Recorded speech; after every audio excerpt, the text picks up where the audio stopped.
Arroba en contexto piso y arroba Carlos Penaloza. Esta conversación que tenemos con Andrés Caleca nos comentaba en la parte anterior que de ganar la primaria una de sus principales medidas, una de sus primeras acciones va a ser precisamente tratar de unificar a la oposición en todo su conjunto. Un tema importante, el de poder entender además que solo nadie puede.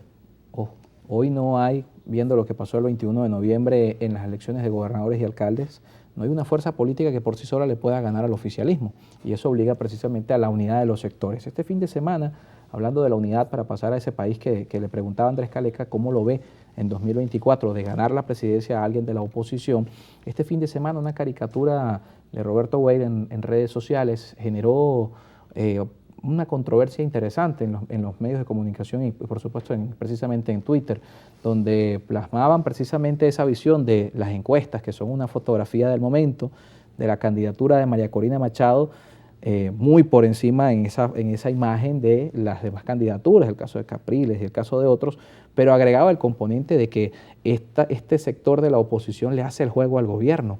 Entonces, ¿cómo hacer esa unidad si ni siquiera de la plataforma unitaria de quienes van a esa primaria se pueden unir? Viendo este tipo de situaciones que generó el rechazo de un sector de la plataforma unitaria, pasa en este grupo, ¿cómo entonces ir al otro grupo que no se pasa con el otro, no se llevan con...?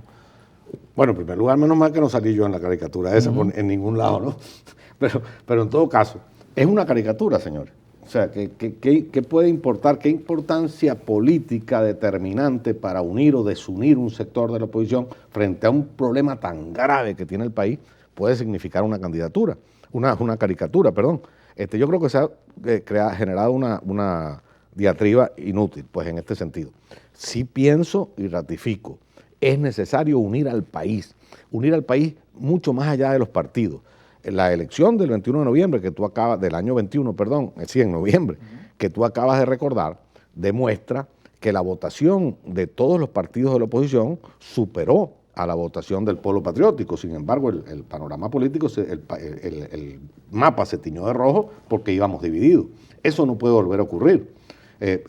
Nosotros tenemos que lograr que se una todo el país para poder triunfar en el 2024, para poder cobrar el triunfo, para poder gobernar, que quedó en el aire del segmento anterior, pero además porque tenemos que estar conscientes, y tú lo señalaste al despedir el segmento anterior, de que el cronograma electoral no termina, sino que más bien comienza apenas con la elección del presidente de la República.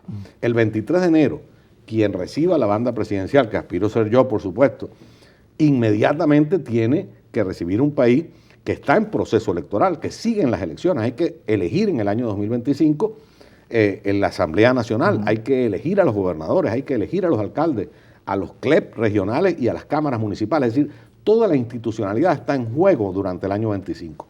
Y esa gran coalición que hizo posible el triunfo contra Maduro debe continuar desde el punto de vista electoral para garantizar, sobre todo, que la Asamblea Nacional, de la cual derivan el resto de los poderes del Estado, sea conquistada por las fuerzas democráticas, porque si no, nosotros conocemos a la fuerza del PSUV y conocemos su organización, su manera de ser y su manera de pensar. Al día siguiente van a estar intentando derrocar al gobierno recién electo. Esa es la naturaleza. Si es que son unos golpistas, o se nos olvidó. ¿Cómo llegaron al poder? Después de 2 golpes de Estado. Bien, eso lo van a volver a intentar repetir. La situación es muy compleja para el nuevo gobierno. Además, ¿qué vamos a recibir? Hay quienes temen incluso que no se les entregue al ganador. Que no entreguen al ganador. ¿Qué vamos a recibir? Mira, cuando yo tengo experiencia gerenciando empresas del Estado, gerenciando instituciones públicas, ¿qué es lo primero que tú haces cuando recibes, y en este caso cuando vas a recibir un país? Antes había un lapso suficientemente grande que se creaban comisiones de enlace y tal. Ya sabemos que con el chavismo eso no va a ocurrir. Olvídate de comisiones de enlace. No lo van a hacer. Van a tratar de dejar tierra arrasada, como han hecho cuando pierden una gobernación o una alcaldía, que se llevan hasta los escritorios. Esa es la realidad. Eso es lo que vamos a recibir. Entonces, lo primero que vamos a ver, ¿qué caja estamos recibiendo? ¿Qué país estamos recibiendo? ¿Cuánto debemos, por ejemplo? ¿Cuánto debe en este momento Venezuela? ¿Cuál es la deuda pública externa de Venezuela? Nadie lo sabe. Nadie lo sabe, ni a quién le debemos, ni cuánto le debemos. ¿Cuánto nos deben? Tampoco sabemos. Imagínate tú un país con un aparato productivo destruido. El 80% del Producto Interno Bruto de Venezuela desapareció. Desapareció la ganadería, desapareció la pesca, desaparecieron las industrias públicas y privadas. Casi quebraron a PDVSA. O prácticamente la quebraron, por supuesto, casi no, estoy siendo muy generoso. Quebrada PDVSA, quebradas las empresas básicas de Guayana, quebrado todo el aparato industrial privado. La infraestructura en el piso, mira, yo vengo, Carlos, te contaba antes de iniciar el programa, vengo rodando de Caracas a Apure y de Apure de regreso, la semana pasada, pasando por Guárico y el sur de Aragua. Un país destruido. En San Fernando, a orillas del río Apure, no hay agua por la tubería. En Guárico no hay ganado, no hay arrozales, la industria algodonera, las plantaciones algodoneras de Apure desaparecida. Bueno, un país destruido vamos a recibir. Y unas demandas de la población crecientes. Bueno, no hay gasolina en ninguna parte del país. No hay gasolina en ninguna parte. El viaje es un turismo de aventura prácticamente. Bueno, ¿cómo hacemos? Los hospitales en el piso, la educación en el piso, la institucionalidad totalmente destruida.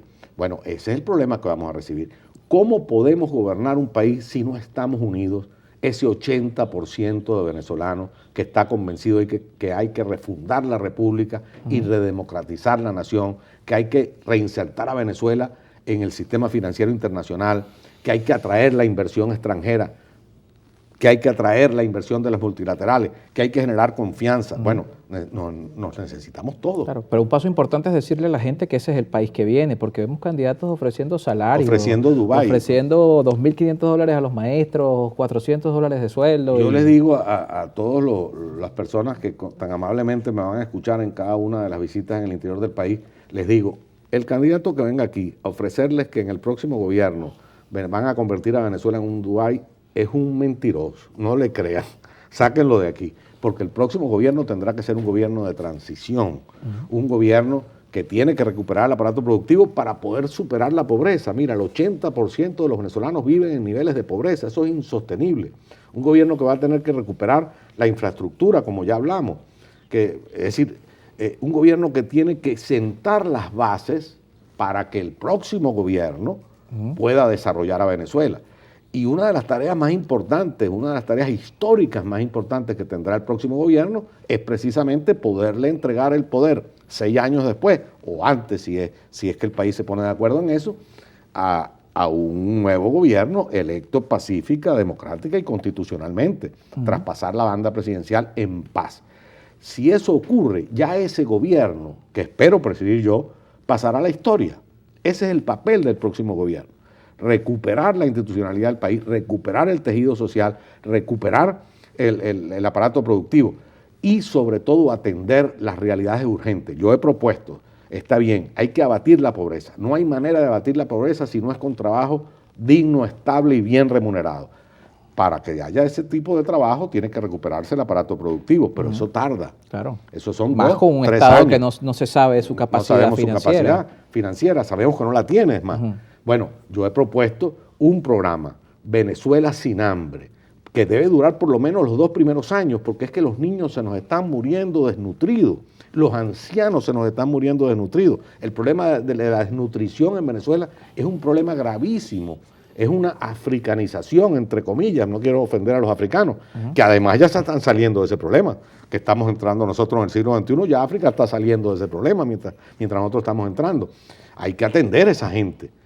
Yo he dicho, acudiremos a las Naciones Unidas, a la FAO, a los organismos multilaterales, porque hay que atender la emergencia humanitaria compleja de Venezuela mientras se recupera el aparato productivo, que eso no es de la noche a la mañana. Nos toca hacer una pausa y al regreso vamos a revisar la participación de nuestra audiencia y también hablamos un poco del tema de la primaria nuevamente, porque si bien el 22 de octubre está a la vuelta de la esquina, quedan menos de 120 días, usted como candidato, Andrés Caleca como candidato, ¿cómo ve que hoy nadie sabe, primero, quiénes van a votar en la primaria?